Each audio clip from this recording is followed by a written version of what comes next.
Ikaw pa talagang may ganang magalit? Nung nangihiram ako sa'yo ng sapatos kung ano-ano sinasabi mo sa akin. Tuwing meron ako, gusto mo makuha mo rin o masigit pa na dapat ang iyo. Pero kapag meron ka naman, tagun-tago ka at ayaw mo ipahiram kahit saglit. Lahat na lang pinagdadamot mo. Mula gamit, pagkain, hanggang sa atensyon ng mga tao. Wala naman sana tayong kompetisyon, pero parang palagi ka nakikipaglaban.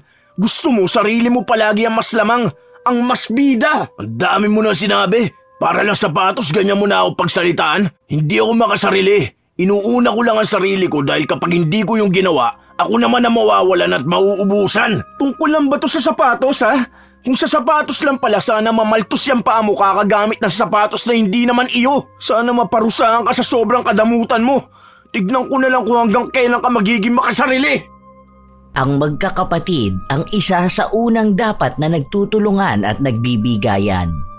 Hindi nakakabuti ang pagiging madamot. Ngunit para kay Chad, ang pagiging madamot ang nagliligtas sa kanya para hindi maubusan. Kahit na sobra-sobra ang meron siya, ayaw niyang mamigay. Ito rin ang magiging dahilan upang sapitin niya ang isang sumpa na tiyak ay mahihirapan siyang makawala. Mapagtatanto niya pa kaya ang kanyang pagkakamali o hahayaan lamang niyang damahin ang sumpa kapalit ng kanyang pagiging madamot? Kuya, konti lang naman ang hinihingi ko eh. Ang dami naman yung pagkain mo. Babaunin ko lang din sa school. O kaya kahit yan na lang may bawas. O kahit kurot lang para matikman ko lang. Ayoko nga eh. Paborito ko to no. Kaya mauubos ko to lahat. May pera ka naman di ba? Bakit hindi ka na lang bumili na sarili mong pagkain? Hindi yung hingi ka ng hingi. Para konti lang eh. Ang damot mo talaga no. Di ka naman mamamatay kung ibibigay mo yung kapiraso.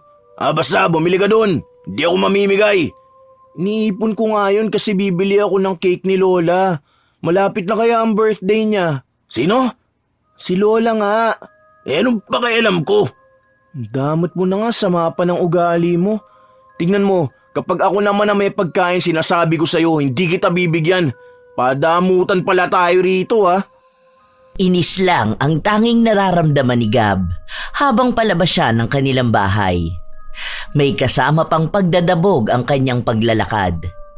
Tatlo silang magkakapatid at ang bunso nila ay kasama ng kanilang ama't ina na nasa Samar. Ang tanging kasama lang ng magkapatid ay ang kanilang lola at minsan ay naroon sa bahay ang isa nilang tiyuhin. Pero mas madalas talaga na silang tatlo lang ang magkakasama. Kaya nasa poder sila ng kanilang lola ay dahil walang ibang magbabantay sa matanda at para makapag-aral din sila. Kapag nasa Samar sila, hindi sila kayang buhayin ng kanilang magulang sapagkat kakarampot lang ang kinikita ng mga ito. At noon pa man, palagi nang nagbabangayan ang magkapatid lalo na kapag tungkol sa pagkain at ibang bagay na ipinagdadamot ni Chad. Basta kung ano ang meron kay Chad, walang kahit na sino ang binibigyan niya. Ilang araw pa ang lumipas, patuloy na tinitipid ni Gab ang kanyang sarili para lang maipon ang pangarap niyang ibigay na handa para sa kaarawan ng kanyang lola. 4 na buwan pa naman bago dumating ang araw na yon, pero dahil wala naman silang nagiging baon, matagal talaga silang makakapag-ipon. Isang araw, nakita ni Gab ang kanyang kuya na kumakain at nilapitan niya ito. Ya, ano yung pagkain mo? Mukhang masarap yan ah. Bigay sa akin to nung kaklase ko. Masakit kasi yung tiyan niya eh, hindi niya makain. Masarap talaga ah. Tignan mo, may manok pa, tapos kulay yelo yung sinangag. Marami pa yan ah. Pingi ako kuya. Pasubo ako kahit mga 2 subo lang. Di pa ako kumakain eh. Ay, kumain ako pero yung nabili ko lang 2 siomay. Oh, nakabili ka na pala eh. Bakit hihingi ka pa sa akin? Kunti nga lang to eh, kulang pa sa akin to. Doon ka na nga. Lalapit ka lang sa akin para manghingi ng pagkain eh. Huwag mo akong guluhin dito. Hala, okay ba siya oh? 1 subo lang. O kaya akin na lang yung buto ng manok. Kunti lang yung kinain ko eh, nagugutom pa ako. Tumigil ka dyan. Akin to. Kala mo yata hindi ako nagugutom eh. Mas matanda ako sa'yo ha, kaya mas marami dapat ang kinakain ko. Maghintay ka na lang, malapit naman na tayo umuwi, di ba? Doon ka na kumain sa bahay. Umupo sa harapan ng kanyang kapatid si Gab at nagbabaka sakali na baka mamigay ito kapag tumingin siya sa pagkain. Pero walang ginawa si Chad. Hinayaan niya lang ang kanyang kapatid na panoorin siya habang inuubos niya ang masarap na pagkain. Nang masimot niya ang baunan, umalis na rin siya agad para isauli yon sa kanyang kaklase. Ang sama ng loob ni Gab hanggang sa makauwi sila sa kanilang bahay.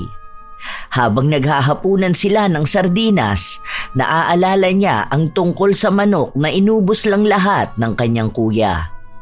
Lola, sana makapag-ulam po tayo ng manok, no?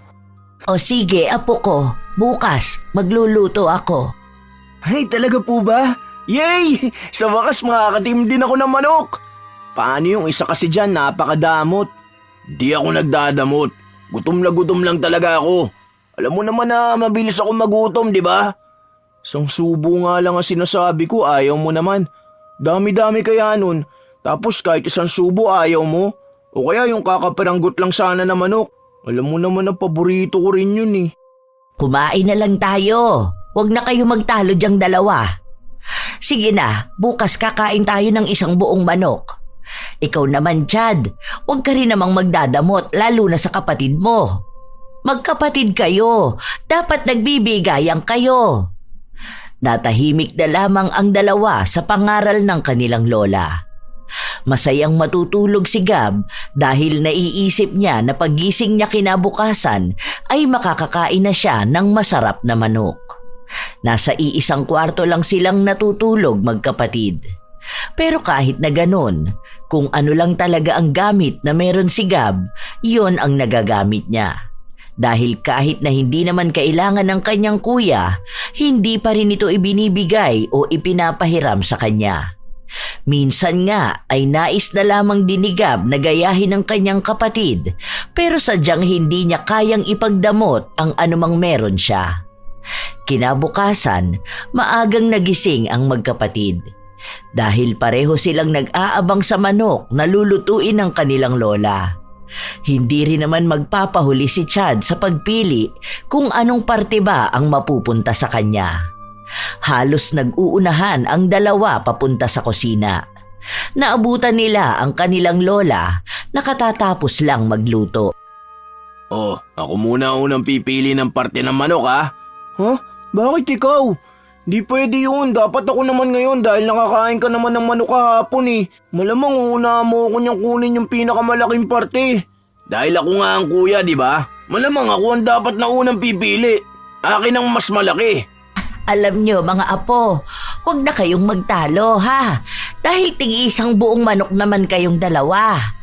Oh, eto na. Huwag nyo na pagtalunan kung kanino ang mas malaking makukuha. Kasi pantay kayong dalawa. Lah, ano po yan, Lola? Di naman po yan manok eh. Itlog po yan eh. Ay ano bang mangyayari sa itlog kapag napisa na siya? Hindi ba magiging manok?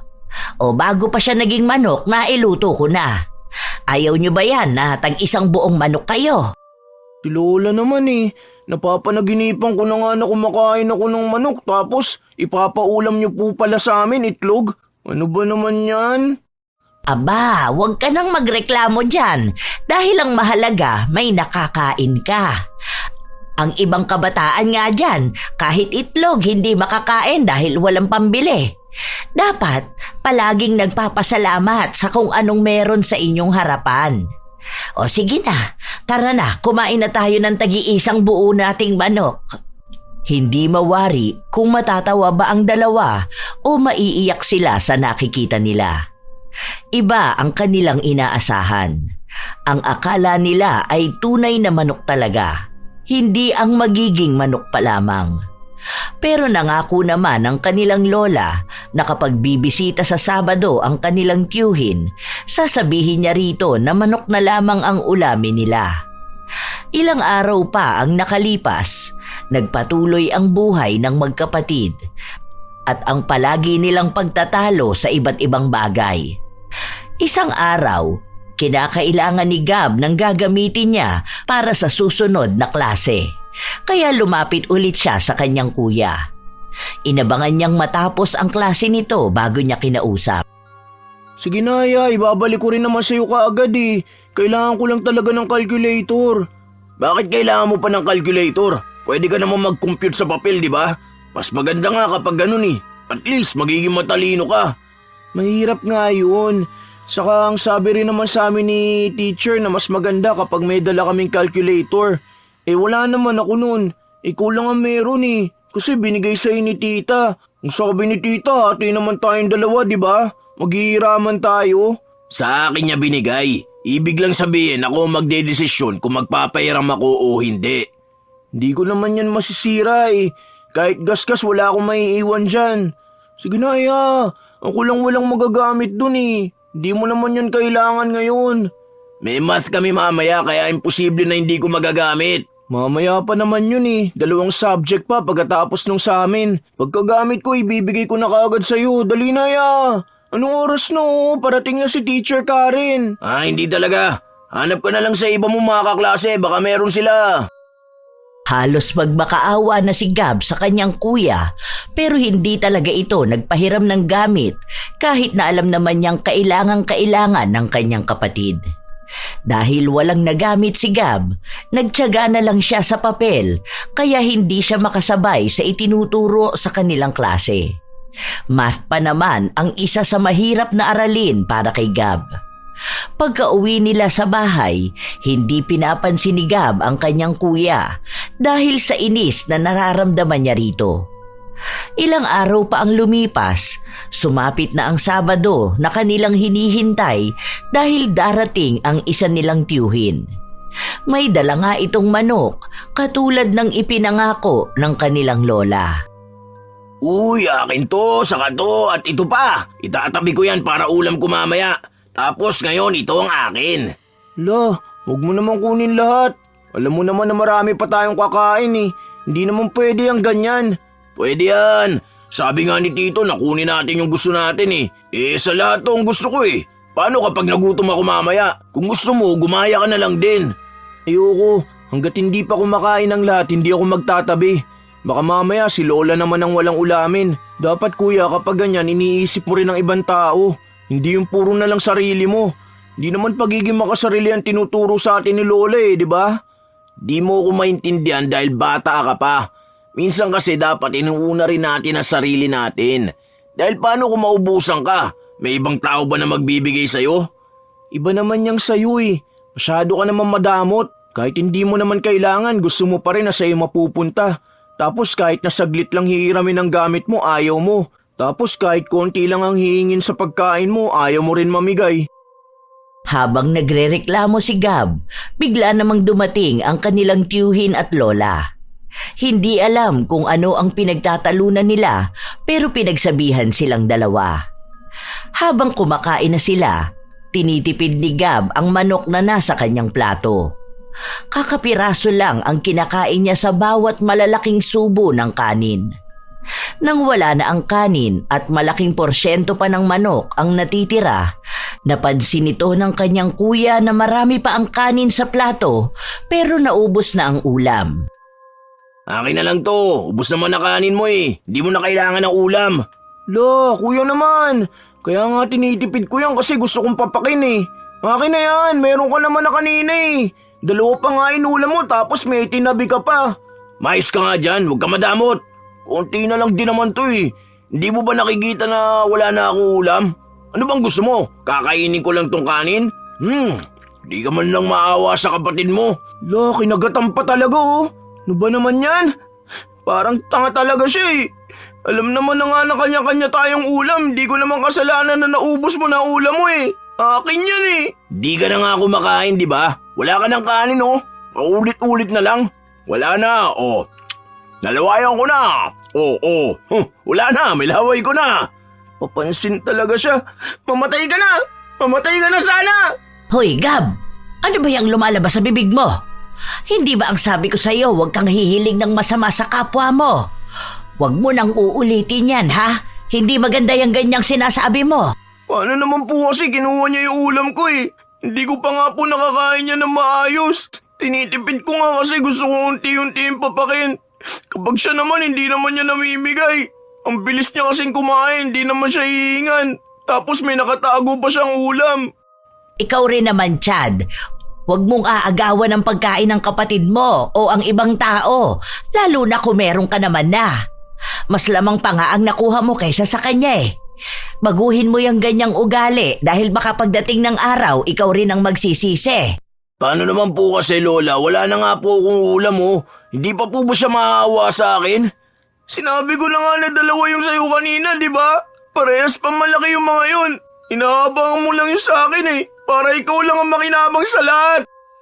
Hindi natapos na maglabas ng hinaing si Gab sa kanyang kapatid. Hindi lang usapan tungkol sa manok ang sama ng loob na nailabas niya, pati na rin ang sa calculator na hinihiram niya na kung sana pinagbigyan siya ay hindi siya babagsak sa klase. At sinabi niya pa ang iba pang hinanakit niya sa ginagawang kadamutan at kasakiman ng kanyang kuya. Hanggang sa natapos ang buong maghapon, masama pa rin ang loob ni Gab. Halos gusto na sana niyang bumukod at iwan ang kanyang kuya kung kakayanin lamang sana ng kanyang edad na mabuhay sa malayo. Sa paglipas pa ng mga araw, palagi pa ring nagbabangayan ang magkapatid dahil sa naiibang ugali ni Chad. Hanggang sa sumapit na ang kaarawan ng kanilang lola, kulang pa ang pera ni Gab para sa pangbili niya ng cake. Kaya ang tangi na lamang niyang malalapitan ay ang kanyang kuya. Ambag mo na lang yung kulang na 80 para makabili na ako ng cake bago tayo umuwi. Ang laki naman ng ambag ko. Bakit 80 pa? 480 yung cake. Tapos 400 lang meron ako. Kinulang yung naipon ko eh. 80 na nga lang, ayaw mo pa? Makikikain ka rin naman ng cake eh. Wala akong 80. Mga ano lang, 30. Imposible na wala kang pera. Nakita kaya kita nagbibilang ng tigbe-20 mo. May nakita pa akong 50. Para naman to kay Lola eh. Pang-celebrate lang ng birthday niya. Wala na nga siyang ibang handa dahil yung ihahanda niya sana binigay niya sa atin pambayad sa school. Huwag ka na magkuripot dyan. Noong una ay ayaw pa ni Chad maglabas ng pera, pero sadyang makulit at mapilit ang kanyang kapatid. Labag man sa kanyang kalooban, inabot niya ang hinihinging ambag ni Gab. Kahit na nakauwi na sila, paulit-ulit niyang sinasabi na dapat malaki ang parte niya sa cake dahil malaki ang naiambag niya. Hinahayaan na lang siya ng kapatid na magsalita dahil kahit naman wala siyang ibigay na pera, malaking parte pa rin naman ng cake ang kukunin niya. Masaya si Gab habang hawak niya ang cake ng kanyang lola. Happy birthday po, Lola. Ikaw ang may birthday pero ako po ang may wish. Sana po humaba pa ang buhay niyo. Happy birthday, Lola. May ambag ako sa cake ha. Akin yung banda dun sa gilid, yung maraming icing. Si Kuya hindi makapaghintay eh. Hindi pa nga nagbublow ng candle si Lola. Pinapaalala ko lang. Huwag na kayong magtalo mga apo ko dahil kayo lang din naman ang kakain yan. Hindi naman ako masyado sa matatamis na pagkain. Pero maraming salamat at naalala nyo pa rin akong bigyan. Nakakatuwa naman kayo mga apo. Siyempre naman po, La. Ang sabi ng mga tito nyo, sa linggo na lang daw ako hahandaan kasi nga may mga pasok sila. Pupunta sila rito sa linggo, mag-o-order daw yata ng pagkain. Uy, wow, yan ang gusto ko. Kaya natutuwa ako ngayon dahil hindi ko inaasahan na may pa-cake pa kayo. Sige na po, La, mag-wish ka na po. Ang wish ko, sana ang dalawa kong apo na ito ay matigil na mag-away. Sana makita nila ang halaga ng isang kapatid, ang pagtutulungan at ang pagbibigayan. Yun lang ang wish ko palagi. Hindi pa ni Maribel ang kandila at doon na nagmadali si Chad na kumuha ng parte niya. Malaki sa akin ha, may ambag ako dyan.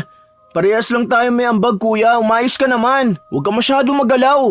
Para ka naman mauubusan yan eh. Hala, kinuha pa lahat ng icing. Paano pa kaya namin makakain to? Habang nagrereklamo ang binatilyo, hinawakan siya sa kamay ng kanyang lola at tiningnan siya nito na para bang sinasabi na hayaan na lamang niya ang kanyang kuya.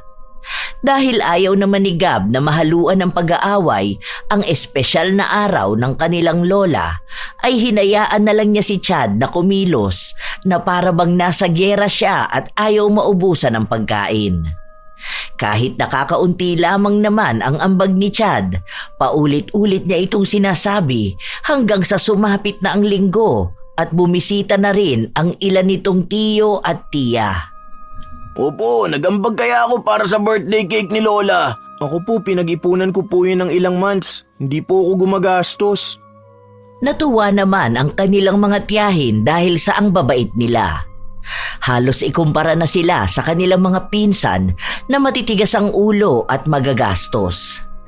Dahil naroon ang isa nilang tiyahin na mas may kaya sa lahat, may bitbit din siyang pasalubong sa dalawa. Akin po to, tita. Wow, ang ganda naman po nito.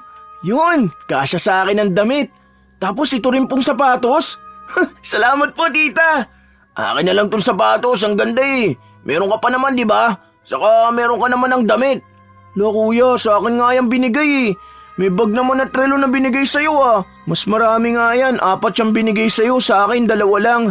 Gusto ko nga rin to sapatos eh. O sige, akin na lang yung relo.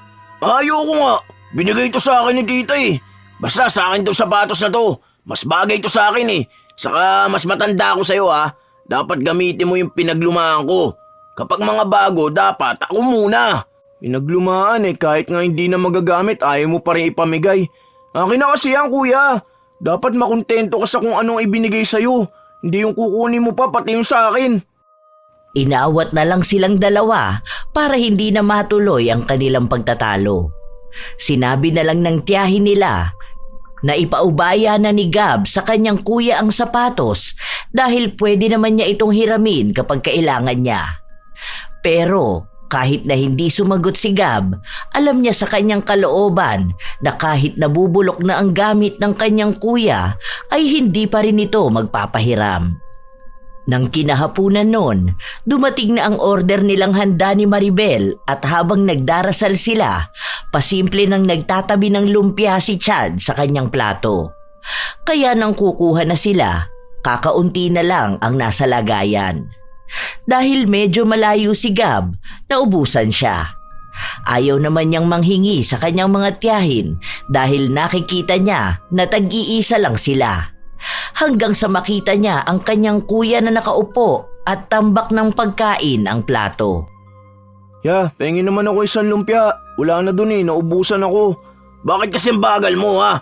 Huwag ka kasing kukupat-kupad kapag ganyan. Tignan mo nga si na tito, wala rin sila nakain na lumpia. Dapat sakto lang kasi kinukuha mo, lalo na kung may mga tao ring hindi pa nakakakain. Hindi ko naman kasalanan na hindi sila nakakuha eh. Hayaan mo na, okay lang yan. Sila pwede naman bumili ng ganito eh. Minsan nga lang ako makakain ng lumpia oh. Kahit na natatakam ang binatilyo sa kinakain ng kanyang kuya, hinayaan na lamang niya ito. Palagi na lang masama ang loob ni Gab sa kanyang kuya na para bang ayaw na rin niya itong maging kapatid. Ilang araw pa ang lumipas, nakita na lamang ni Gab na suot ng kanyang kuya ang bagong damit na bigay sa kanya. Kuya, ano ba naman yan? Bakit mo naman ginamit yan? Hindi ko pa nga yan nasusuot eh. Hiramin ko lang naman dahil lalabas ako. Hindi ka naman nagpaalam sa akin eh. Saka ang dami mo dyan damit. Yan na nga lang yung matinukong damit, gagamitin mo pa.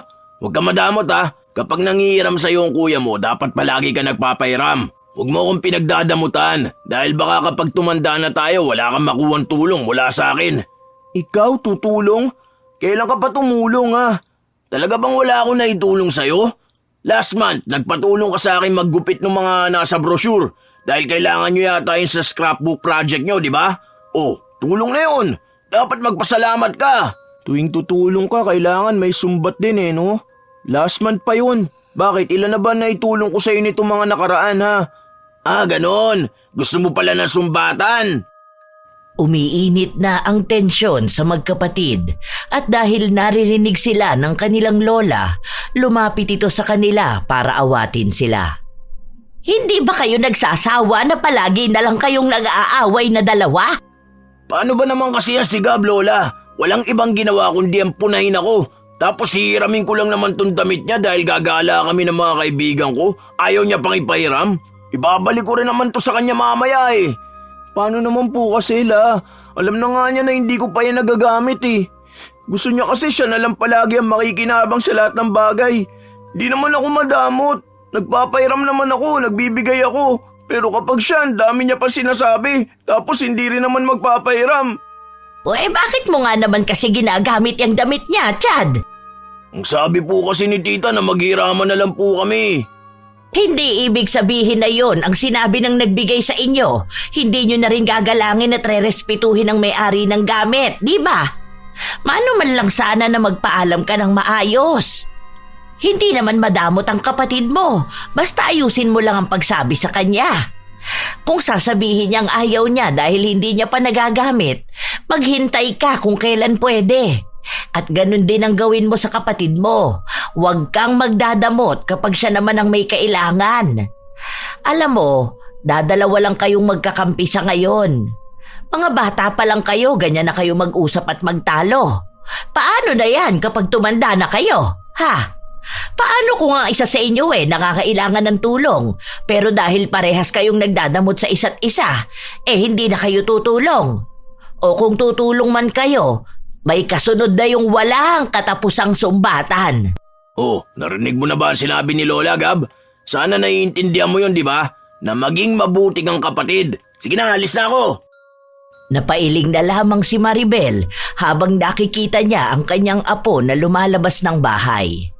Mukhang kahit na anong sabihin niya, hindi siya pakikinggan ni Chad. Dahil ang uunawain lamang nito ay kung ano ang bagay na makakatulong lamang para sa pansarili niyang kapakanan. Gusto ko pa naman suotin yun sa linggo kapag nagsimba po tayo. Tinatabi ko nga po yun eh. Unawain mo na lamang ang kuya mo, apo. Hindi naman din yan makikinig sa akin eh. Hanggang kailan ko naman po siya uunawain? Nakakasawa na po siyang kasama. Sana iba na lang ang kuya ko eh. Sana hindi na lang siya. Lahat na lang kasi ng gamit ko gagalawin niya. Tapos kapag gamit naman niyang gagalawin ko, babatukan niya ako o kaya sisigawan kasi nagagalit siya. Kapag magpapaalam naman ako, ayaw niya rin. Kapag ako bawal, tapos kapag siya okay lang palagi. Huwag kang magsasalita ng ganyan sa kapatid mo, ha? Alam mo, darating din ang araw na mapagtatanto niya na mali ang mga ginagawa niya. Hayaan mo, darating din ang araw na yon.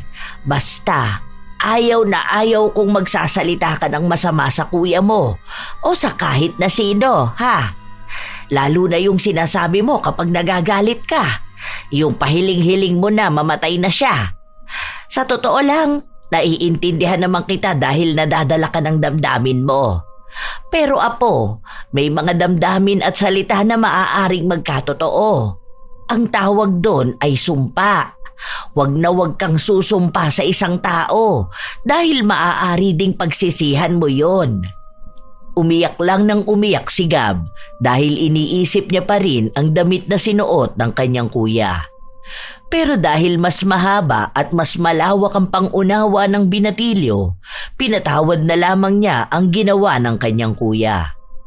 Isang hapon, nang umuwi siya at balak na maglaba, napansin niya ang bago niyang damit na merong mantsa. Ala, matatanggal pa kaya to? Ano ba naman kasi to si kuya? Ang dugyot naman niya magdamit. Palibasa hindi sa kanya kaya hindi niya rin iniingatan eh. Lumabas ang binatilyo para puntahan ang kanyang kuya na nasa labas ng bahay habang kasama ang iba niyang mga barkada. Kuya, bakit naman ginanito mo tong damit ko? Kabago-bago lang nito eh. Ikaw lang ang gumamit tapos mukha ng basahan. Kung sana alam mo naman na may ganito na, sana binabad mo na o kaya nilaban mo na. Di ko naman sinasadya yan. Kasi may pinahawak sa akin na parts ng motor yung tropa ko eh. Nadikit ko pala sa damit na suot ko, kaya yan. Grasa ba to? Parang ano naman to si kuya?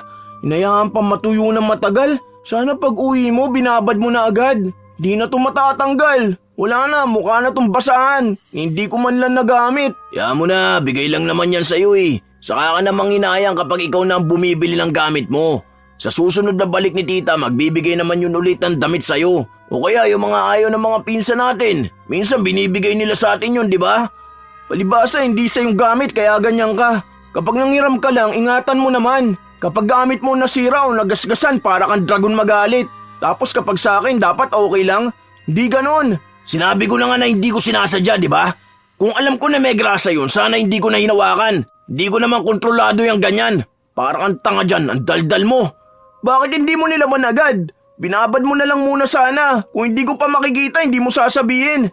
Tumigil ka nga dyan ha, bastos ka. Ganyan ka kumausap sa kuya mo? Kala mo naman talaga may malaki kang ambag. Pareho lang naman tayong umaasa sa mga kamag-anak natin. Saka mo ko artehan dyan sa mga gamit mo kapag pera mo na ang ginagastos mo pambili. Ba dapat ikaw rin alam mo kung anong limitasyon mo. Hindi pwede na palagi ka na ng pagpapasensyahan dahil lang mas matanda ka. Ayusin mo rin yung sarili mo. Napakadamot mo rin kaya dapat pinagdadamutan ka rin eh. Dahil parehas na galit ang magkapatid ay nagpang-abot sila. Nagsuntukan sila sa harapan ng bahay habang ang mga tropa ni Chad ay nanonood lang sa kanilang dalawa. Walang umaawat. Sa halip ay mas lalo lang pinapainit ang awayan ng magkapatid. Matagal nang nagtitimpi si Gab sa kanyang kuya kaya hindi na niya napigilan ang sariling labanan nito. Ilang sandali pa, dumating ang kanilang lola para awatin sila. Ano bang pinagagagawa ninyong dalawa, ha? Ganyan ba kayo kapag wala ako sa bahay?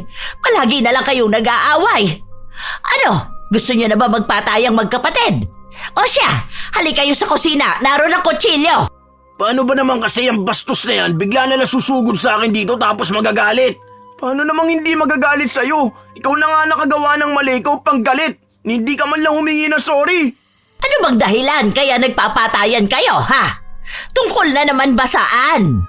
Paano po lola, itong damit na iniram niya sa akin, hindi ko na magagamit. Dahil may mantsa na. Hindi na po itong matatanggal. Hindi ko nga sinasadya, di ba? Hindi mo ba maintindihan yun? Magagamit mo pa rin naman yung pambahay eh. Dapat ba ang pambahay mo magandang damit? Hindi ko nga ito ipambabahay, di ba? Alam mong binigay ito para may pangalis ako. Wala na nga akong matinong damit eh. Paano lahat na lang ng damit ko kailangan mo suotin? Tapos kapag pangit na, saka mo lang titigilan. Bilisan ninyo! Pumasok kayo sa loob! Ano ba naman yung pinagtatalunan ninyong dalawa?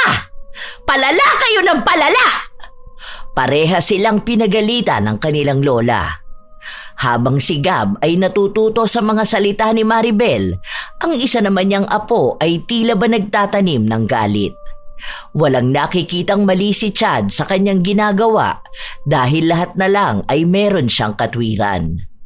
Pilit silang pinagbabati ng kanilang lola at kahit na hindi nila nais na magbati, ginawa na lang nila. Dahil alam nilang may kaparusahan na ipapataw sa kanila kapag pareha silang nagmatigas.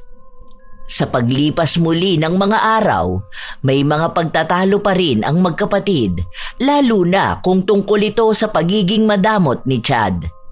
Isang araw, kinausap na naman ni Gab ang kanyang kuya para sa isang pakiusap. Ayoko nga, minsan ko lang nagamit yun. Di ko naman yun masisira eh. Kailangan ko lang naman ng masusuot na sapatos para sa sports fest. Sasali-sali ka kasi ng basketball tapos wala ka naman pala magagamit na sapatos.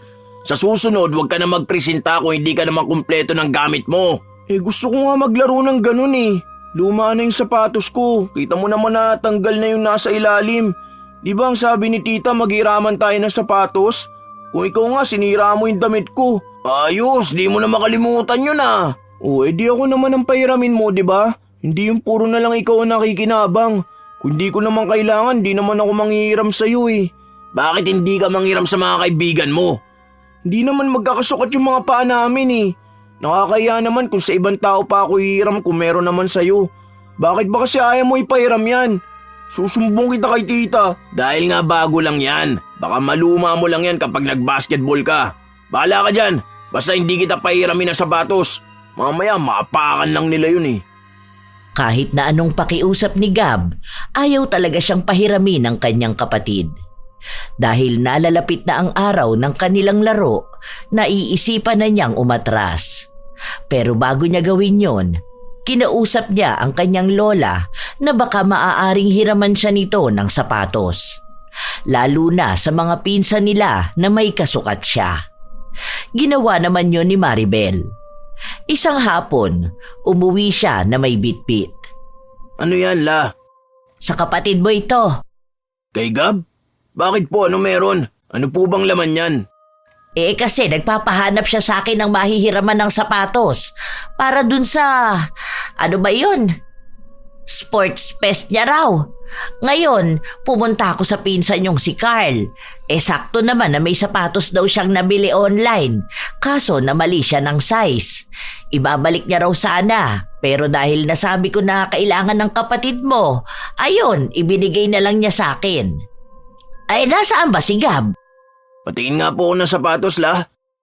Ibinaba ng matanda ang kanyang bitbit at hindi naman nag-aksaya ng panahon ang binatilyo na buksan ito.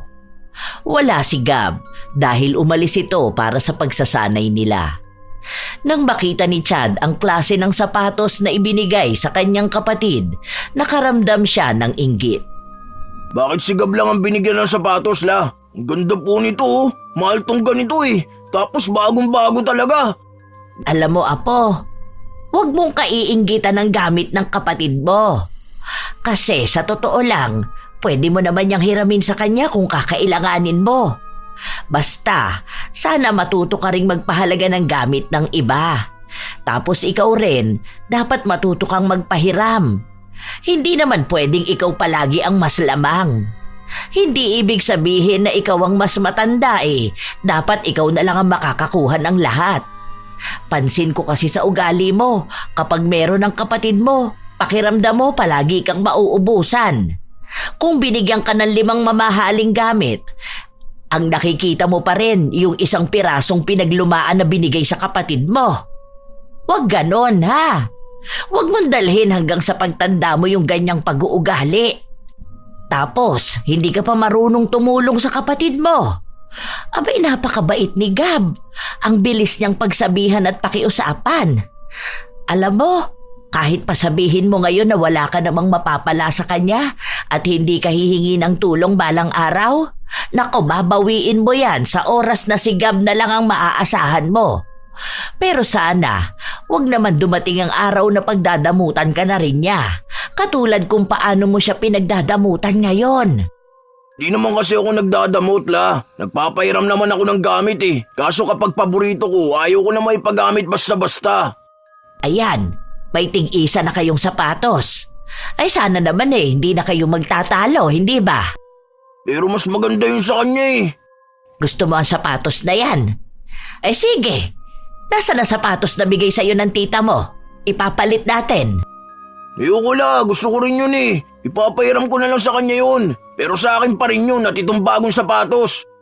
Ay hindi pwede ang ganyan. Huwag kang manlalamang ng kapatid mo. Akin na yan at ibibigay ko yan mamaya kay Gab. Nababalot ng inggit si Chad. Masama ang loob niya at may pagtatampo. Dahil iniisip niya na mas paborito si Gab kumpara sa kanya. Sa tuwing nakikita niya ang sapatos ng kanyang kapatid, nabubuo sa kanya ang isang plano. Gusto niyang kunin yon. Buwan na ang lumipas hanggang sa sumapit na ang araw na maglalaro na sina Gab. Maagang umalis ang kanyang kuya dahil may aasikasuhin pa raw ito sa kanilang paaralan. Matapos magbihis ng binatilyo, hinanap niya ang kanyang sapatos na nasa ilalim lang ng higaan. La, nakita niyo po ba yung sapatos ko? Naku, hindi. Abay, saan mo ba inilagay? Ang natatandaan ko, nasa ilalim lang po yun ng higaan namin eh. Nandito po yung karton kaso wala naman yung sapatos. Baka naman inilabas mo na. Sandali, eto ang walis. Tingnan mo at baka nasuksok dyan sa dulo. Wala po talaga eh.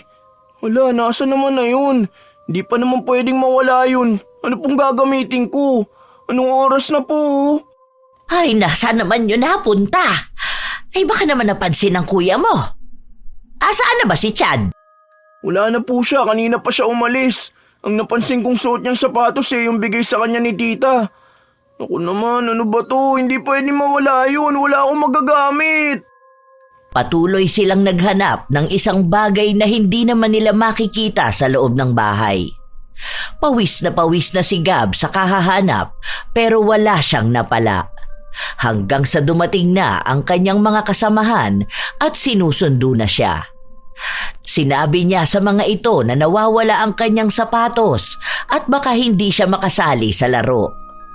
May dalang isa pang sapatos ang kaibigan niya pero maliit yon at hindi masyadong kasya sa kanya. Okay na yan, di na lang ako magsusuot na medyas.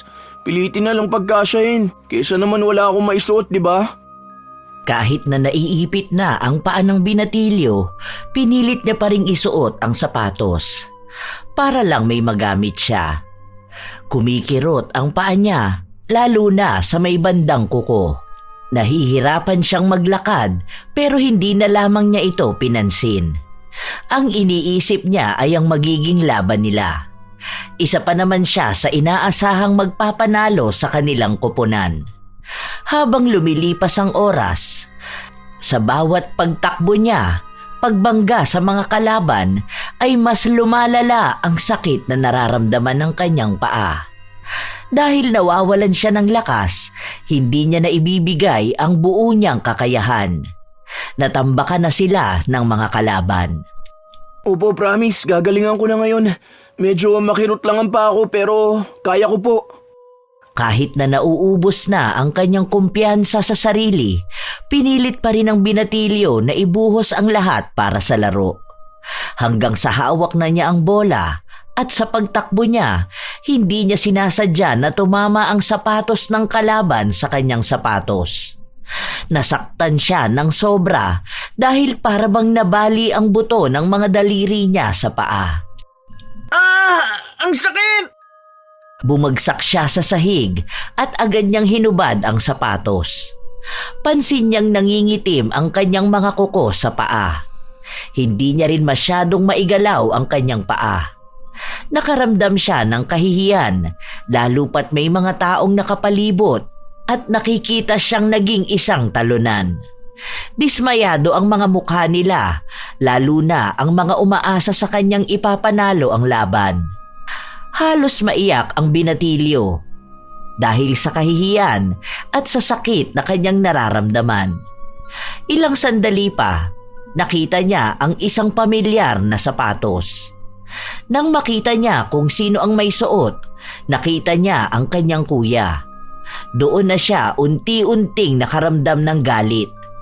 Pinauwi si Gab matapos nagamutin ang kanyang paa pero hindi pa ulit siya maaaring makatakbo o makalakad ng maayos. Ay, Diyos ko po, ano ba namang nangyayari sa iyo, Apo? Sinabi ko naman kasi sa iyo na wag mo nang ipilit suotin yung sapatos. Tingnan mo, namatay na ang mga kuko mo sa paa. Dahan-dahan lang po lang, sakit po. Uminom ka ng gamot para mawala yung kirot. Namagana yung paa mo. O sige, mamaya hahanapin ko ang sapatos mo. Maglilinis ako rito. Huwag niyo na pong hanapin la. Alam ko na po kung sino may suot. Nakita ko siya kanina eh. Nakita ko po mismo si kuya. Ang kuya mo? Sige, kakausapin ko yun mamaya at pagsasabihan ko. Nanatili na lamang muna sa loob ng kwarto si Gab habang pinapagaling niya ang kanyang mga paa. Nawala ang kirot nang uminom siya ng gamot pero hirap pa rin siyang makalakad ng maayos. Gabi na nang umuwi si Chad. Hindi pa siya nakakapasok ng bahay ay panay na ang daldal sa kanya ng kanyang lola. Siya ang sinisisi kung bakit nasaktan ang kanyang kapatid pero walang naging tugon ang binatilyo at kinakatwiran niya na hiniram niya lang naman ang sapatos. Nang manawa na ang kanyang lola sa pagsasalita, pumasok na si Chad sa loob ng kwarto kung saan naabutan niya ang kanyang kapatid na nakaupo at masama ang tingin sa kanya. Talo ang team nyo ah. Paano hindi kami matatalo? Napauwi ako ng di oras. May next na laro pa naman eh, okay na yon. Bakit mo naman ginamit yung sapatos ko? Tinakas mo pa talaga kasama yung sapatos mo. Anong pag-uugali yan? Sinubukan ko lang naman, ang lambot nga sa paa eh. Ibabalik ko rin naman. O ito na, kung nagagalit ka. Ngayon mo pa ibabalik kung kailan nagkaganito na ako? Kinuha mo na ang sapatos ko tapos ipinagdamot mo pa rin yung sapatos mo. Kung sana hindi ka naging madamot sa akin, hindi kami matatalo. Hindi ako mapapahiya. Hindi ako magkakaganito. Ako pa talaga ha? Di naman talaga magaling ang team nyo eh. Ikaw ang madamot. Para hihiramin lang, ayaw mo pa? Paala mo naman, sa'yo talaga yan. Sabi nga ni Lola, okay lang na maghiraman tayo eh. Ayusin mo yung pananalita mo sa akin, baka sapakin kita. Di naman ako madamot eh at nagpapahiram ako. Pero sana matuto ka magpaalam. Hindi yung hanap kami ng hanap ni Lola. Para namang hindi mo alam na may laro ako eh. Inunahan mo pa talaga akong gamitin yan. Ayan na nga, di ba? Binabalik ko na sa'yo para matigil ka na sa kangangawa mo dyan parang bata. Ikaw ba talaga may gana magalit? Nung nanghihiram ako sa iyo ng sapatos kung ano-ano sinasabi mo sa akin. Tuwing meron ako, gusto mo makuha rin. O masigit pa dapat ang sayo. Pero kapag meron ka naman, tagun-tago ka at ayaw mo ipahiram kahit saglit. Lahat na lang pinagdadamot mo. Mula gamit, pagkain hanggang sa atensyon ng mga tao. Wala naman sana tayong kompetisyon eh. Pero parang palagi ka nakikipagdaigan. Gusto mo sarili mo palagi ang mas lamang, ang mas bida. Ang dami mo na sinabi. Para lang sapatos, ganyan mo na ako pagsalitaan. Hindi ako makasarili. Inuuna ko lang ang sarili ko dahil kapag hindi ko yung ginawa, ako naman ang mawawalan at mauubusan. Tungkol lang ba to sa sapatos ha? Kung sa sapatos lang pala, sana mamaltos yung paa mo kakagamit ng sapatos na hindi naman iyo. Sana maparusahan ka sa sobrang kadamutan mo. Tignan ko na lang kung hanggang kailan ka magiging makasarili. Buong puso ang panunumpa ni Gab sa kanyang kuya. Nawala na sa kanyang isipan ang mga payo ng kanilang lola na wag magbibitaw ng masamang salita laban sa mga taong kinagagalitan nila. Dahil na rin sa sobrang sama ng loob ni Gab, hindi na sila nagpapansinan ng kanyang kuya kahit pa nakatira sila sa iisang bubong. Kahit na magkasalubong sila sa labas, hindi na sila nagkikibuan. Para bang nagtitiis na lamang siya hanggang wala pa ni isa sa kanila ang handang umalis at magpakalayo-layo. Isang Sabado, dumating ulit ang kanilang tiyahin. May dala itong mga gamit na padala ng kanyang asawa na nasa ibang bansa. Pinapili niya ang magkapatid kung ano ba ang gusto nila. Kunin nila kung ano ang sa tingin nila ay magagamit nila at iwan sa kahon ang hindi. Apo, bakit hindi ka pa maghalongkat? Ito tingnan mo. Bagay sa iyo tong pantalon na to. Hindi ba ganito ang gamit ng mga kabataan ngayon? Uy, ang ganda niyan la. Akin na lang po yan. Sa kapatid mo nga ibinibigay ko. Mamaya na lang po ako la. Yung maiiwan po, yun na lang po ang pagpipilian ko. Uy, ang ganda ng sandals na to ah. Di ba ito yung ginagamit kapag may mga hiking? Original pa Akin na lang to ta. Baka kasi biglang magkayaya ang umakyat ng bundok ang mga tropa ko eh.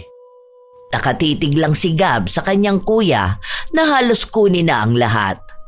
Nang matapos ito, saka naman siya pumili.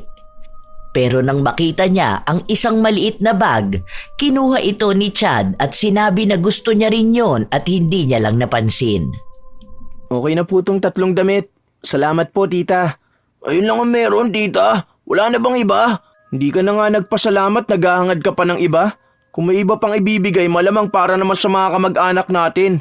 Di lang naman tayo ang dapat binibigyan. Kaya nga sabi kunin lang yung kailangan kasi yung iba ganun din ang gagawin. Bakit? Kailangan ko naman itong mga to Ang gaganda Nice! Kahit na maraming nakuha si Chad, nagkaroon pa rin siya ng interes sa nakuha ng kanyang kapatid. Tinitingnan niya kung alin sa mga damit na yon ang gagamitin niya. Dahil magaling na rin naman ang paa ni Gab, nakakapaggala na ulit siya. Nang minsan siyang lumabas ng bahay, ginamit ni Chad ang isa niyang damit. Uy, ayos to Pumuti ako sa kulay ng damit. Ganito talaga mga bagay sa akin eh. Di ko lang to kinuha dahil akala ko hindi kakasya sa akin. Nasaan ba yung sapatos ni Gab? Lahat ng suot ng binatilyo ay gamit ng kanyang kapatid. Lumabas siya kasama ang kanyang mga kaibigan. Dahil hindi niya sapatos ang kanyang gamit, kung maglakad siya ay ginagasgas niya talaga ito. Hindi siya umiiwas sa mga basa na maaaring makasira ng sapatos. Naaapakan din ng mga kaibigan niya pero hindi siya nagagalit. Naiisip niya na kung luluma man yon o masisira ay hindi naman kanya. Habang naglalakad-lakad siya, nararamdaman ni Chad na parang nagsusugat ang kanyang paa. Naisip niya na baka naninibago lang siya. Nang makauwi siya, wala pa rin si Gab, kaya hindi nakita ang ginawa niya. Aw! Di naman nasugat na to. Namaltos naman agad. Saglit ko lang naman ginamit Binaliwala ng binatilyo ang nangyari sa kanya dahil alam niyang gagaling din naman yon kaagad. Ngunit sa mga araw na lumipas, lumala ang simpleng sugat. Dati ay nasa kanyang sakong lang ang sugat na hindi nagtagal ay napunta na rin sa halos kabuuan ng kanyang paa. Minsan, kumakati rin ito kaya kahit napigilan niya ang kanyang sarili, hindi niya sinasadya na makamot ito lalo na kapag siya ay natutulog. Dahil wala na silang pasok sa klase, palagi na lamang nasa loob ng bahay si Chad. Lola, sandali lang. Ang sakit po ng ginagawa niyo. Dahan-dahanin niyo naman po, parang kinakain niyo naman ang lamang ko Hindi pwedeng pababayaan ka na lang. Hindi inaalagaan ng sugat Kung una pa lang kasi ginamot mo na ito, hindi na magiging ganito kalala. Kaso Lola, masakit po talaga Ang init pa niyang tubig na pinagbababaran. Aray ko! Huwag mo akong aartehan, Chad. Umayos ka dyan, ha? Ilapag mo yung paa mo. Pinahanap ko pa ng dahon ng bayabas ang kapatid mo para lang pakuluan ko at nang gumaling na yung sugat mo. Ininom mo na ba yung gamot mo? Hindi naman po gumagaling kahit inumin ko yun Lola, huwag mo nang ganyanin. Pwede naman po yan nakababad Bakit kailangan pa ikuskus yan dahon? Aray ko, wala naman pong ganyang ginagawa ang mga doktora. Mas marunong ka pa sa akin. Nung kapanahunan namin, kahit na anong sugat nagagamot ng mga herbal. Isa pa, mas mainam ang ganito. Mahalang magpunta sa doktor. Kagagaling lang natin doon pero niresetahan ka lang naman. Tapos yung pinapahid, wala namang epekto. Tiisin mo to. Mangiyak-ngiyak ang binatilyo habang kinakayod ng kanyang lola ang sugat niya, gamit ang dinikdik na dahon. Pero kahit na anong gawin nila, hindi talaga natutuyo ang sugat ni Chad. Hindi na rin siya makalakad ng maayos. Kahit pagpunta sa banyo o kusina, kailangan pa siyang alalayan. Mabuti na lamang at naroon si Gab na aalalay sa kanya. Isang hapon, habang nasa sala si Chad, may nagpaabot ng handa sa kanila. Dahil siya lang ang mag-isa na nasa bahay, inilapag na lang niya ang pagkain malapit sa kanya. Nasa labas si Gab habang naghahanap ng mga dahon na pwedeng makapagpagaling sa sugat ng kapatid. Habang si Maribel naman ay kumuha ng padala ng kanyang anak para makabili ng gamot ni Chad. Uy, ang sarap yata ng spaghetti May cake pa. Wow, nice one. Ako lang mag-isa rito kaya ako lang ang uubos nito. Marami-rami rin ang pagkain na dapat ay sasapat sa kanilang tatlo kung hindi lang niya pinipilit ang sarili na maubos ang pagkain. Halos nagmamadali rin niyang inubos ito, lalo na nang naririnig na niya ang boses ng kanyang kapatid na kinakausap ang mga kaibigan nito na sumama sa kanya para maghanap ng mga dahon. Sakto na pagpasok ni Gab sa bahay, nalunok na ni Chad ang huling pagkain na nasa plato. Nakita pa ng binatilyo na inilapag ng kanyang kapatid ang plato na pinagkainan nito. Ano yung kinakain mo, ya? Wala. Bigay lang ng kapitbahay. Birthday yata. Ano yan, spaghetti, ganun? Wala na ba? Wala na, naubos ko na. Konti lang naman yun Nagugutom na ako tapos wala naman kayo. Kaya inubos ko na lang agad. Di ko naman alam na darating ka na Kala ko kasi mamaya pa. Di ka man lang nagtira kahit konti. Alam mo naman na paborito ko yung spaghetti. Sana man lang hinati mo na lang, di ba? Sana habang kinakain mo yung bigay sa'yo, naisip mo rin naman ako, kaya si Lola. Ang init-init sa labas Kung saan-saan na nga ako nagpunta para lang makahanap nito mga dahon na ginagamit pambabad dyan sa paa mo.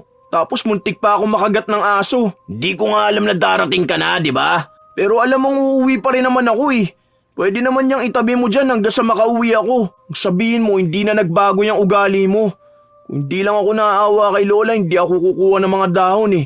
Hayaan ko talagang mabulok yung paa mo. Sama mo, napakadamot mo talaga kahit na kailan. Wala kang konsiderasyon sa mga taong nakapaligid sa'yo. Gusto mo kunin talaga lahat. Gusto mo kapag may ibinigay, iyo lang talaga.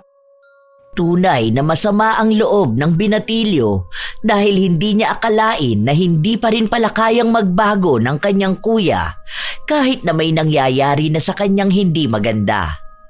Pero kahit na ganoon si Chad, hindi pa rin nawala ang pag-aalala ng kanyang kapatid sa kung ano man ang nararamdaman niya.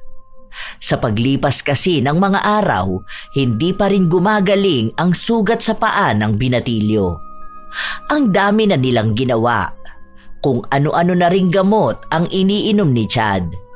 Halos lahat na nga yata ng klase ng herbal ay nagamit na nila pero wala pa ring epekto. Ayoko na ng ganito. Sobrang sakit talaga. Tapos hindi ko alam kung gagaling pa ba ako o hindi na. Tapos ano na mangyayari sa akin kapag hindi na ako gumaling? Eh di baka sa bahay ka na lang forever. Di ka nakakatuwa ah. Ano bang gusto mo? Malamang hindi ka naman nakamo gagaling eh. Ano pa bang pwede mong gawin? Di ka naman pwede sa labas. Ewan ko kung hindi lang awin yung sugat mo, di ba? Saka makakapag-aral ka pa ba? Makakapunta ka pa ba sa school? Eh sinong bubuhay sa akin kung hindi ako makakapagtrabaho? Wala. Sino bang tingin mo? Dapat magsipag ka sa pag-aaral para magkaroon ka na maayos na trabaho. Yan naman talaga ang gusto ko, para matulungan ko si nanay.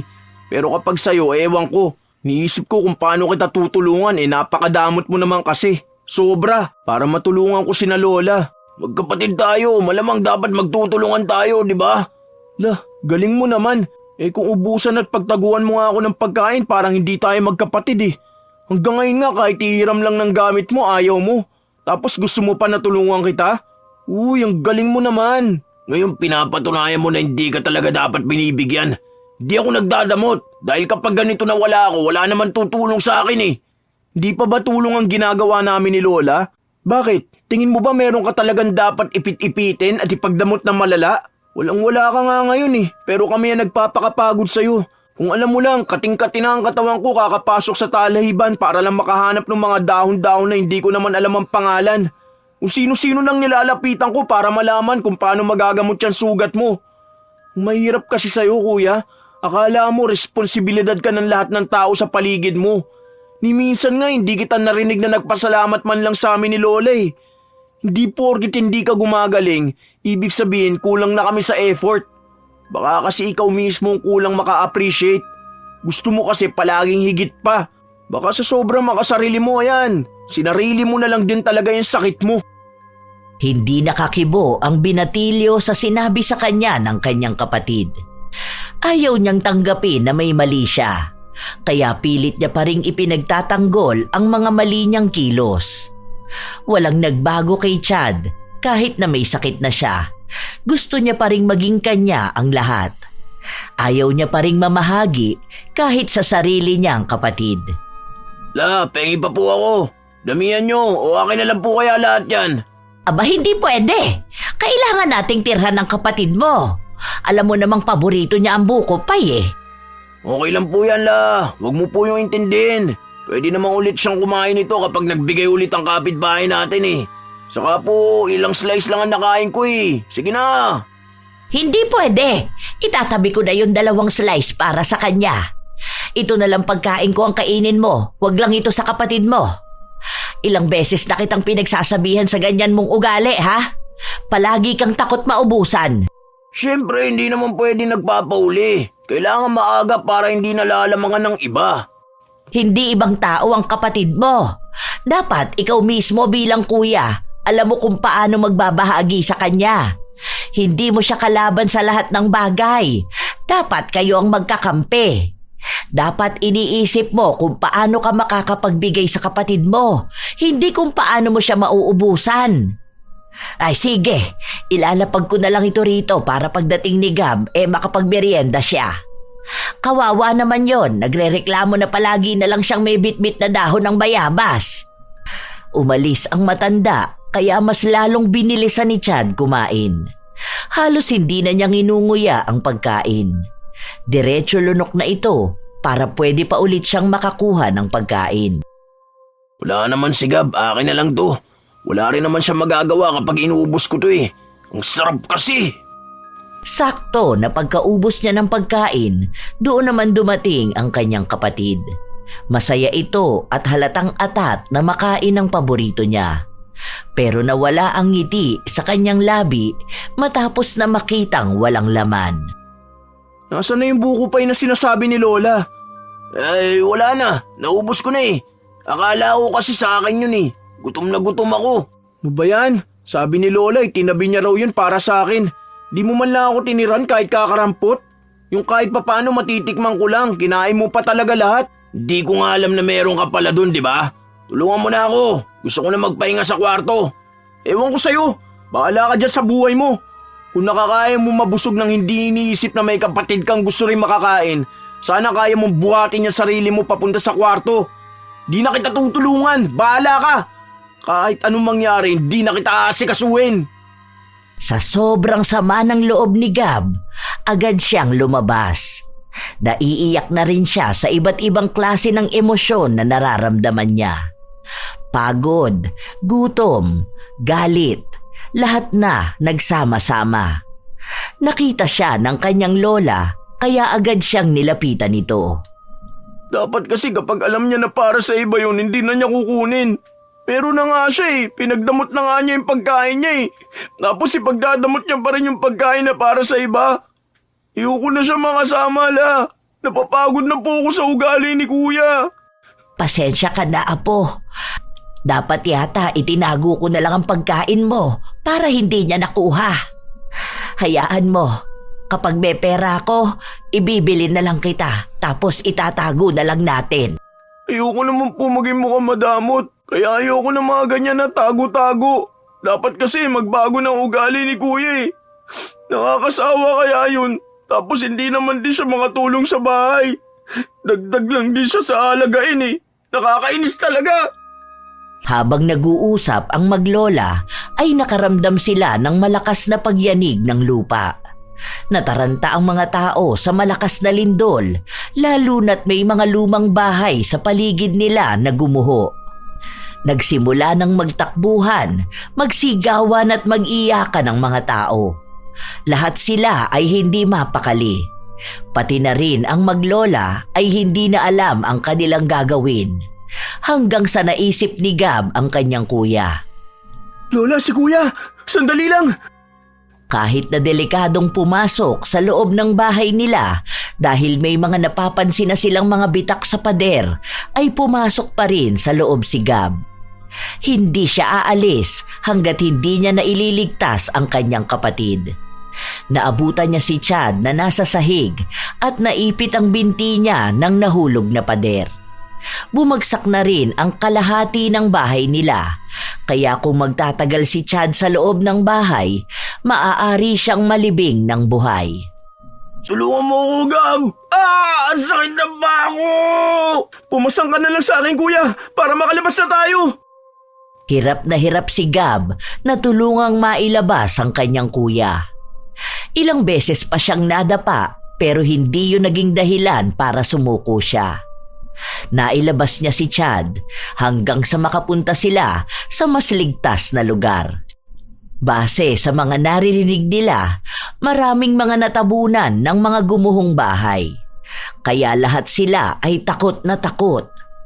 Nang tumigil ang lindol, sakalang may tumulong sa kanila para dalhin sila sa evacuation center. Kung saan doon muna sila mananatili, lalo pat hindi pa sigurado kung may kasunod pang mas malakas na lindol. At ang iba sa kanila, wala na ring mga bahay dahil nagiba na. Habang nakaupo sina Chad at Maribel, ay pinag-uusapan kung saan na sila titira dahil wala na rin ang bahay nila. Si Gab naman ay nagpapalakad-lakad sa kung saan-saan hanggang sa nakakuha siya ng pagkain. Kakaunti lang ang nabigyan dahil wala pa ring dumarating na ibang tulong mula sa kanilang munisipyo. Nang may makuha na ang binatilyo na tingin niya ay maaari nilang pagsaluhan, bumalik siya sa kanyang kuya at lola. "Saan ka ba nagpupuntang bata ka? Dito ka lang. Baka mamaya magkaroon na naman ng lindol at magkagulo ang mga tao. Saan naman kita hahagilapin?" May naabutan ako nagbibigay ng pagkain. Ito po, hati-hati na lang po tayo. Ito pa lang ang meron ngayon eh. Nakipag-agawan pa ako, yung iba kasi hindi nabigyan. Wala pa raw pinapadalang pagkain para sa atin. Pero okay na rin to kahit paano. Para lang malam na ng mga sikmura natin. O ito po sa'yo la. Tapos hati tayo rito sa isang tinapay kuya. Maliit na tubig lang din po ang nakuha ko eh. Konting tiis lang po ah. Salamat Gab. Konti lang to eh. Bakit hindi mo na lang kinain? Alam ko nagutom ka rin. Hindi naman ako makakakain na maayos kung alam kong hindi pa kayo kumakain. Parang hindi ko kaya lumunok ng pagkain nun. Habang naiisip ko na wala kayong makakain. Saka pare-pareho tayong gutom. Salamat talaga. Naiisip mo pa rin ako kahit na may pagkakataon ka na sana makakain ng pansarili mo. Talagang nagawa mo pa akong bigyan kahit nakakarampot na pagkain ang hawak mo. Siyempre kapatid kita kaya iisipin pa rin kita. Di naman kasi ako madamot kuya. Kung anong meron ako gusto ko na meron din kayo. Kaya kahit kakapranggot na tinapay lang to handa ako magbigay. Dahil kung ano yung meron ako gusto ko meron din kayo. Ngayon, apo, siguro naiintindihan mo na ang ibig kong sabihin. Nasasako na mo malalaman kung gaano kahalaga ang isang kapatid at kung bakit hindi ka dapat nagdadamot sa kapwa mo para hindi ka rin nila pagdadamutan kapag nangangailangan ka na ng tulong. Opo, tama nga po kayo. Sorry po. Sorry Gab. Lalo na kapag palagi kita inuubusan ng pagkain o kaya pinagdadamot ko sa iyo yung mga gamit na meron ako. Hindi ko tinatanggap na makasarili pala talaga ako eh. Hanggang sa dumating na ang ganitong panahon, nakakailanganin ko pala talaga ng tulong. Sorry ah. Pangako, kapag naging maayos na ang lahat, hindi na ako magiging madamot. Alam ko na ang ibig sabihin ng pagtulong, pag-aalok at pagbibigay. Hindi maganda ang nangyaring sakuna, pero maganda ang naging dulot nito para mapagtanto ni Chad ang mga kamalian na nagawa niya. Dahil may sakit siya, hindi pa rin siya makapaglakad. At kung hindi dahil sa kanyang kapatid, marahil ay malilibing siya ng buhay. Dahil nasira ang kanilang bahay, nakituloy muna sila sa iba nilang kamag-anak habang ang mga tiyuhin nila ay nag-ambagan para maipaayos muli ang bahay. Mas matibay na ang pundasyon. Nang makabalik sila sa dati nilang bahay, ipinakita na talaga ni Chad ang pagiging kuya niya at ang pagbabago niya. Tuwing may darating na biyaya, hindi na lamang sarili niyang kapakanan ang kanyang iniisip, kundi ano rin ang dapat na para sa kanyang mga kapatid. Matagal na panahon din ang inabot bago tuluyang naghilom ang kanyang sugat sa paa. Palagi siyang tinutulungan at inaalagaan ng kanyang kapatid. Hindi nila alam kung paano nagsimulang matuyo ang sugat na yon, pero alam nilang malaki rin ang naitulong ng kanilang mga dasal. Ang dati niyang ugali na naging dahilan kaya siya naisumpa ng kanyang kapatid ay nabago na niya. Sa paggaling niya, isa itong senyales ng panibagong buhay. Ipinangako niya rin na hindi na ulit siya babalik sa pagiging madamot at makasarili. Nang sumapit na siya ng tamang edad at nagkaroon na ng trabaho, doon niya mas lalong nabigyan ng magandang kahulugan ang pagiging mabuting kuya at mapagbigay na kapatid. May pasalubong ako. Ito ang paboritong buko pie ni Gab. Wow, ang galing ah. Alam na alam mo talaga kuya kung anong gusto ko. Aba, syempre naman. Ako pa ba makakalimutan ko? Ilang slice sa akin dito? Ilan sa'yo, La? Aba, isa lang ang kaya ko. Isa kay Lola, di may 7 pang maiiwan. 4 sa'yo, kuya, tapos 3 sa akin. Ating kapatid, ah. Itong isa na sobra, hatiin pa natin. Inagatan ko na, ah. Iyon na tong kalahati pa. Ating kapatid na yan. Ibig sabihin, pantay. Kuha ka ng ruler para makita kung pantay talaga. Naging masaya sila dahil sa malaking pagbabago ni Chad. Dahil natuto na rin siyang tumulong, pati ang isa pa nilang kapatid na nasa probinsya ay tinutulungan na rin niya. At ang isa sa pinaplano niya ay ang makaipon ng pera para makasama na nila ang kapatid nilang yon at ang kanilang ina. Simula nang magbago ang pananaw ni Chad sa pagbabahagi ng tulong, napansin niyang naging maganda na rin ang daloy ng swerte sa kanya. Hindi katulad noon na tila ba may nakaharang sa lahat ng kanyang ginagawa. Naisip niya na maaaring kaya hindi niya nakukuha ang lahat ng plano niya ay dahil alam ng langit na hindi niya maiingatan at mapapahalagahan yon ng maayos. Baka maging mas lalo lang siyang makasarili at kahit ang sarili niyang mga kapatid ay talikuran niya. At nang dumating ang araw na alam na niya ang tunay na halaga ng pagbibigay, doon na dumaloy sa kanya ang magandang buhay. Dahil sa pasya ng langit, na mapapamahagian niya rin ang mga taong tunay na nagmamalasakit sa kanya. Mayroon talagang mga taong makasarili o mga tao na madamot. Ang taong madamot ay hindi laging nababase sa kung nagbibigay ba siya ng pagkain o nagpapahiram ng gamit. May mga tao namang madamot sa kaalaman dahil nais nilang sila lang palagi ang magaling. Pero minsan, ang kadamutan din ang nagdadala sa kanila para sa isang pagkakataon na sila lang din ang mahihirapan. Kapag ang isang tao ay madamot, unti-unti siyang iniiwasan ng mga tao sa paligid niya. Nawawala ang tiwala ng iba at nasisira ang magandang ugnayan. Ang pagiging makasarili ay hindi lamang nakakasakit ng damdamin ng iba, kundi nakakapinsala rin sa sarili dahil sa oras ng pangangailangan, wala ring handang tumulong. Mas mabuti ang maging bukas palad at matutong magbahagi sapagkat ang kabutihan ay bumabalik din sa taong gumagawa nito. Kapag marunong kang magbigay, mas lalo kang minamahal, iginagalang at pinagkakatiwalaan ng iba. Tandaan na huwag magiging madamot, lalo na kung ikaw din na may nagnanais ng tulong. Minsan, may pagkakataon na akala mo'y hindi mo nakakailanganin ng tulong ng iba, pero darating ang araw na sila lang din ang iyong maaasahan. Matutong maging mapagbigay dahil ang kamay na marunong magbigay ay hindi kailanman mawawalan ng biyaya. Kayo rin ba mga apo ay may kakilalang taong madamot?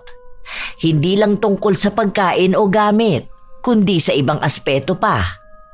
At ano naman ang inyong opinyon sa kwento ng magkapatid na Chad at Gab? Ibahagi nyo naman at nais ko itong mabasa. Naway nasiyahan kayo at may natutunan sa ating bagong kwento ngayon. Shout out sa ilan sa mga masusugid na tagapakinig ng mga istorya ni Lola Telang.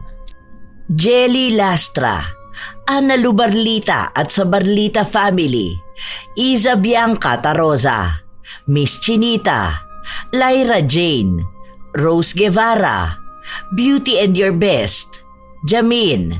Shout out din sa mga taga-Talipapa na sina Mama Juliet Ramirez, Papa Lenny Ramirez, Tita Grace, Tita Seling, Nanay Feli, Tatay Angkwan, sa asawa niyang si Berto at anak na si Arjan. Shout out kay Abby, Tita Tessie, Jasmine, Kaizen, Milrose Galvez, Lynn Mesa, Sonia S., Edmund Ceniza.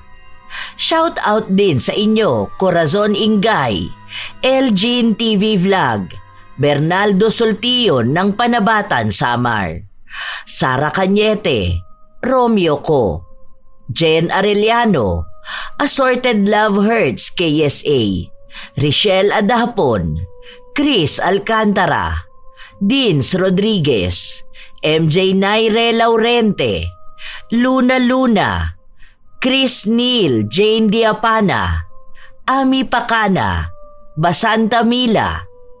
Salamat sa pakikinig nyo.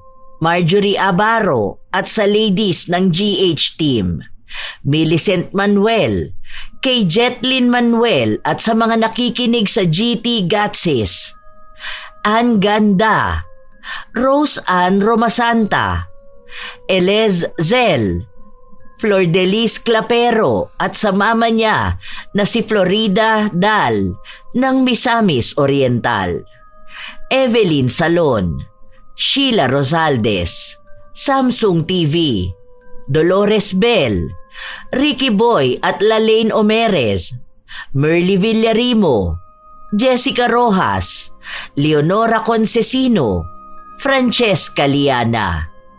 Shout out sa inyo, Beth Mercado, Elizabeth Hardenil, Hayashi J. Megan, Evelyn Reyes, Elizabeth Dunca, Chat Advincula, Vivienne Baterbonia, Jerlyn Arbado, Lynn Caones, Neri Uy, Jenna Nolasco, Laika Reyes, Tutsi Roll, Florence Hervasio, Ami Gay Escalon Molly, Kimberly Pahadan. Shout out sa mga solid kong apo na sina Sydney Crosswind at sa kanyang anak na si Chrisine Lane Bandoho, Supladang Pasaway, Lovely Rose Roa at Princess Rain Roa Alawami, Kimpoy Feliciano, Hazel Fiesta, Marida Lightworker, Gia Gigi, Francisco Neng, Jeremy Saranillo Francisco, Matt Sarol, Mel Santarita, Esteli Reyes at sa Reyes family ng Marikina City, AJ Chua, Vicky Yabut, Roy Lacandalo, Josefina Fuelias, Febe Rañada, Mike James Tapak, Will Maleses, Leonisa Cobo, Lurian Vitalicio, Jenny Suzuki, Raquel Hasegawa and to her husband Mitsuru, Maria Lee Nakagawa, Lynn Hasegawa, Elise Padilla, Lydia Lopez, Gemstone Claro, Lance MBB, Rosalina Bugayong, Ami Yong, Ami Bag, Angelina Ignacio, sa buong Team Manok ng Amsik Angeles City, Pampanga, Ray Galedo at sa Galedo family ng Kabuyaw, Laguna, Roslyn Mangilin, Cherry May Libiran, Robert Crimen, Razon Yao, Mil Rose Demate at Angel Canceller. Ito ang inyong Lola Telang at maraming salamat sa walang sawa ninyong pakikinig at pagsuporta, mga apo.